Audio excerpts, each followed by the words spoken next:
Eri ngayebong yaw to alo shiyin. Ngayebong ma yashi thade ane tha time di bwa ma sele phit pi do ne ja le. Ngaye yaw nide puggol le tu kan ne tu be. Ngaye ma set pi do tu shin tan ne ma be. Ngayebong yaw to alo shiyin tat lo le te da ma hok bu tu. Kan ma kou ma chin ma te bu de. Ngaye no. Le phya chi phya balaw tat tat ma te bu kan kou ma te da tu. Ngaye ye tabawa. Kan ma kou ma chin lo lan ma shi bu. Sin ye da do alon me. Mi de balaw long long.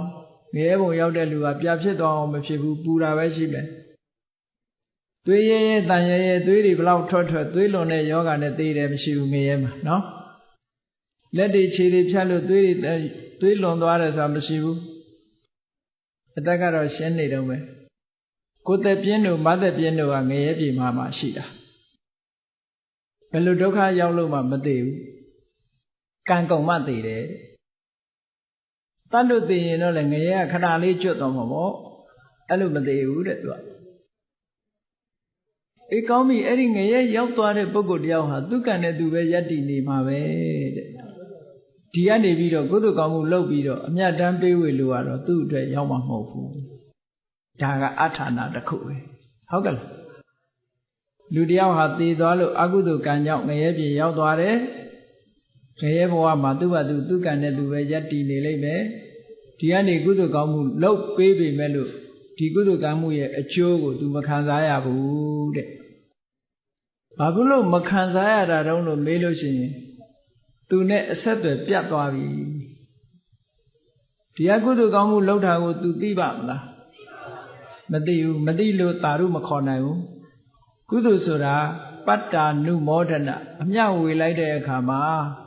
patti dhana ane ne a myat pe we lai de akha patta nu modana lo so de taru so de wa myaw nu mo taru khaw pi let khan lai ma kudu soda ya da di dai ma ya bu. Da jaung mo lo a myat so de akha taru ne khaw ja ya da. Taru ma khaw be pa sa pai ne a myat ma ya bu no.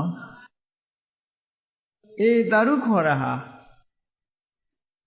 ဘာမှမရဘူးလို့တချို့ကထင်ကောင်းထင်လိုက်ပဲသူများကုသိုလ်ကောင်းမှုလုပ်လို့တာရုခေါ်တာဟာမရဘူးလို့ထင်ကောင်းထင်လိုက်တာရုခေါ်တဲ့အကျိုးလည်းရတယ်နော်ဘာဖြစ်လို့မရဘူးထင်တာတော့ဆိုပတ်စံရှိနေတဲ့ပုဂ္ဂိုလ်တယောက်ကိုမုံဘိုးလေးတွေသွားပေးမယ်တရားနေရာမုံဘိုးပေးမယ်ဆိုရင်အရာရောက်ပါမလားရောက်ဘူးသူ့အိမ်မှာလည်းစားစရာတွေရှိတယ်သွားပြီးတော့စားစရာလေးတစ်ခွက်ပေးလို့ရောအရာရောက်မလားမရောက်ဘူးအဲ့ဒါမျိုးလိုပဲဟိုမှာစားစရာတွေပြည့်နေတဲ့အချိန်မှာတာရုခေါ်တာအတွက်ကဘာမှသူ့မှာအရာမထင်တယ်လို့ဖြစ်တယ်ပေါ့သို့တော့တတိထင်ရှားဘဝမှာတာရုခေါ်တာအကျိုးပေးတယ်ဆိုတာ950ဇတ်ထဲမှာရှိတယ်နော်သင်္ခပုံနာဆိုတာဘုရားလောင်းမယ်ပင်လယ်ခရီးကိုဖြတ်တန်းတော့မယ်ဆိုတဲ့အခါမှာလမ်းမှာတွေ့ခဲ့တဲ့အရှင်မြတ်တပါးကိုအရှင်မြတ်တပါးဟာနေဘူးကျဲကျဲကြီးထဲမှာလမ်းပေါ်မှာပူတဲ့နေဘူးပြင်ကြီးမှာခီးသွားတဲ့အခါကျတော့ကွာတာနဲ့ပူနှုံးတို့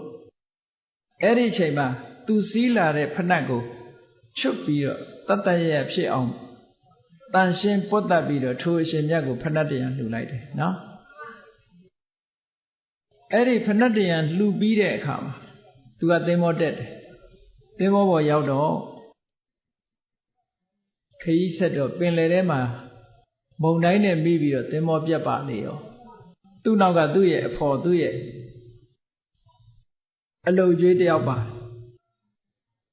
ဆရာတပည့်နှစ်ယောက်သင်္ဘောပြတ်တဲ့အခါကျတော့သင်္ဘောကပြင်ချက်တစ်ခုကိုရလို့အဲ့ဒီပြင်ချက်ကိုမှီပြီးတော့သူတို့နှစ်ယောက်ပင်လယ်ထဲမျောနေ9 ရက်လောက်တိတိမျောနေတဲ့အခါကျတော့သူ့ရဲ့ကုသိုလ်ကောင်းမှုကြောင့်ဖဏတ်လှူခဲ့တဲ့ကုသိုလ်ကောင်းမှုကလာခဲ့တာသို့သောဇာလန်းထဲမှာတော့မဏိမေခလာနတ်သမီးလာခဲ့တယ်လို့ပြောတာနော်မဏိမေခလာကကုသိုလ်ကြောင့်ကယ်လို့ရတာကုသိုလ်ကြောင့်ဒီပုဂ္ဂိုလ်ဒုက္ခရောက်နေတာမြင်တာအနှုတ်ဆိုမမြင်ဘူးပြောရင်ကုသိုလ်ကခဲ့တာအဲ့ဒီကုသိုလ်ကံကြောင့်မဏိမေခလာနတ်သမီးကလာခဲ့တယ်တဲ့သင်္ဘောကြီးဖန်ဆင်းပြီးတော့ခုခေတ်တို့ပြောရင်တော့ဒါနိုင်ငံခြားသင်္ဘောတစ်စီးကတွေ့လို့ကဲလာခဲ့တယ်လို့ပဲပြောမှာပေါ့အဲ့ဒီမှာ သူ့ကိုကယ်တယ်ကယ်ပေမဲ့လို့သူ့နောက်ကပါလာတဲ့လူကိုလှဲ့တော်မချဘူးမကယ်ဘူးမကယ်တော့ဘုရားလောင်းနေဆိုတာအမတန်စဉ်းစားဉာဏ်ရှိတယ်သူကကုသိုလ်ကောင်းမှုမရှိဘူးတဲ့သူ့ကိုမကယ်နိုင်ဘူးလို့ဆိုတော့ဘုရားလောင်းကငါတပည့်ငါသင်္ဘောတက်ခါနီးမှာဖဏတ်တင်ရလှူခဲ့တယ်အဲ့ဒီကောင်းမှုရဲ့အဖို့ကိုမင်းကငါအမျှဝေပါတယ်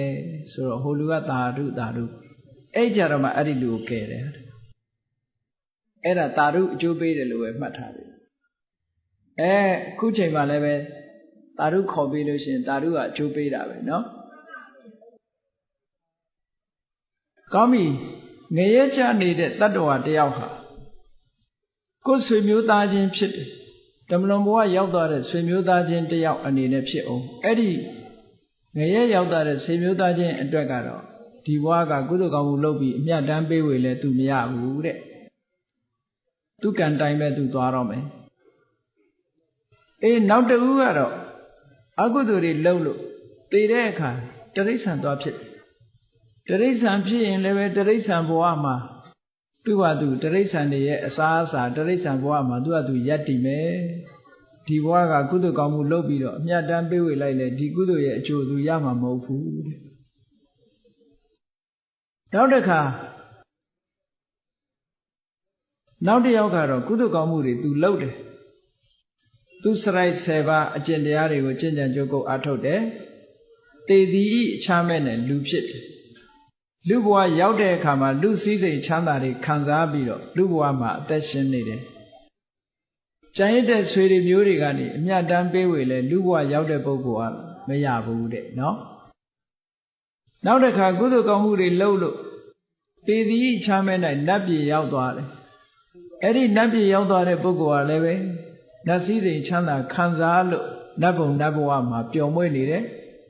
ဒီဘဝကကြံရစ်တဲ့မိဘဆွေမျိုးတွေကအမြတ်တမ်းပေးဝေလို့သူမရဘူးလို့ဆိုတာကဲပေါင်းကြည့်လိုက်မယ်ဆိုလို့ရှိရင်တမလွန်ဘဝသွားတဲ့ပုဂ္ဂိုလ်ဟာငရဲကြသွားရင်လည်းအမြတ်ဝေလို့မရဘူးတိရစ္ဆာန်ဖြစ်နေရင်လည်းအမြတ်ဝေလို့မရဘူးလူပြည်ရောက်သွားရင်လည်းအမြတ်ဝေလို့မရဘူးနတ်ပြည်ရောက်နေရင်လည်းအမြတ်ဝေလို့မရဘူးတဲ့ဒီလိုဆိုလို့လေဒါဖြင့်သူကအကုသိုလ်ကံတွေလုပ်သည့်အတွက်ကြောင့်သေသည်ချားမဲမှာပြိတ္တာဖြစ်သွားတယ်ပြိတ္တာဆိုတာတစေတို့တရေတို့ပဲပြောပါစို့နော်အိမ်နာနီးချင်းမှာပြိတ္တာဖြစ်ပြီးပစ္စည်းဆွဲလို့ပဲဖြစ်စေမိသားစုအပေါ်ဆွဲမဲ့လို့ဖြစ်စေလူတွေကဒါကိုမကျွတ်မလွတ်ဘူးလို့ပြောတယ်ကိုယ်လည်းကျွတ်သလားဆိုဘယ်ကျွတ်မှာလို့နော်တန်တရားဝုကမလွတ်သေးတဲ့မြတ်မကျွတ်သူတွေကြီးပဲအကုန်လုံးသို့တော့တစေဖြစ်မှမကျွတ်ဘူးလို့ထင်နေကြ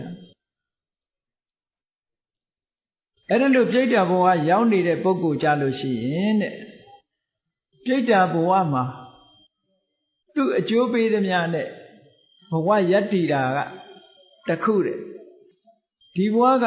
ဆွေတွေမျိုးတွေကကုသိုလ်ကောင်းမှုလုပ်ပြီးတော့အမြတ်တမ်းပေးဝေလို့ရှိရင်လေဒီဘဝကကုသိုလ်ကောင်းမှုကိုအမိပြုပြီးတော့သူဘဝကိုယက်တည်နိုင်တယ်တဲ့သူကြတော့ဘဝယက်တည်ဖို့လမ်းကြောင်းနှစ်ခုရှိတယ်နော်သူကံအကျိုးပေးနဲ့ယက်တည်တာကတခုဒီဘဝကကုသိုလ်ကောင်းမှုကိုဒီဘဝကဆွေတွေမျိုးတွေကအမျှဝေတဲ့အခါမှာတာဓုခေါ်လိုက်လို့ရတဲ့အကျိုးတရားကိုလည်းပဲမှီပြီးတော့ယက်တည်နိုင်တယ်လို့ဒီလိုပြောတယ်အဲ့ဒါကိုပဲဂတိ၅ပါးလို့ခေါ်တယ်အညံဆုံးကြောက်စရာအကောင်းဆုံးကနေရဂတိပြီးတဲ့အခါတိရိစ္ဆာနာဂတိနောက်ပြီးတော့ပေတဂတိနောက်ပြီးမနုဿဂတိနောက်ဒေဝဂတိလူတွေရဲ့တမလွန်ဘဝသွားတဲ့အခါမှာသွားရလမ်းကြောင်းကြီး၅သွယ်ရှိတယ်အဲ့ဒီလမ်းကြောင်းကြီး၅သွယ်ထဲမှာ၃သွယ်ကတော့ဒုစရိုက်တွေကြောင့်ရောက်သွားတာငရဲတရိစ္ဆာန်ပြိတ္တာဆိုတာဒုစရိုက်ကြောင့်ရောက်သွားတာလူဘုံနတ်ဘုံဆိုတဲ့ဒီဂတိနှစ်ခုကတော့သူစရိုက်ကြောင့်ရောက်တာလို့ဒီလိုမှတ်အဲ့လိုရောက်သွားတဲ့ထဲမှာပေတဂတိရောက်တဲ့ပုဂ္ဂိုလ်တဦးတည်းကိုသာလဲတမလွန်ဘဝရောက်သွားတဲ့ပုဂ္ဂိုလ်တဦးတည်းကိုသာလဲဒီဘဝကကုသိုလ်ကောင်းမှုလုပ်ပြီးအမြတ်တမ်းပေးဝေရင်အကျိုးရှိနိုင်တယ်လို့ဒီလိုဟောတယ်နော်အဲ့ဒီပုံနာကြီးကိုအဲ့ဒီလိုရှင်းပြီးတော့ဟောလိုက်တဲ့အခါကျတော့ပုံနာကြီးကထပ်မေးတယ်အရှင်ဘုရားတဲ့တပည့်တော်တို့ရည်စူးတဲ့ပုဂ္ဂိုလ်ကတဲ့အဲ့ဒီပြိတ္တာဘုံကိုမရှိဘူးပြိတ္တာဘုံမှာမဖြစ်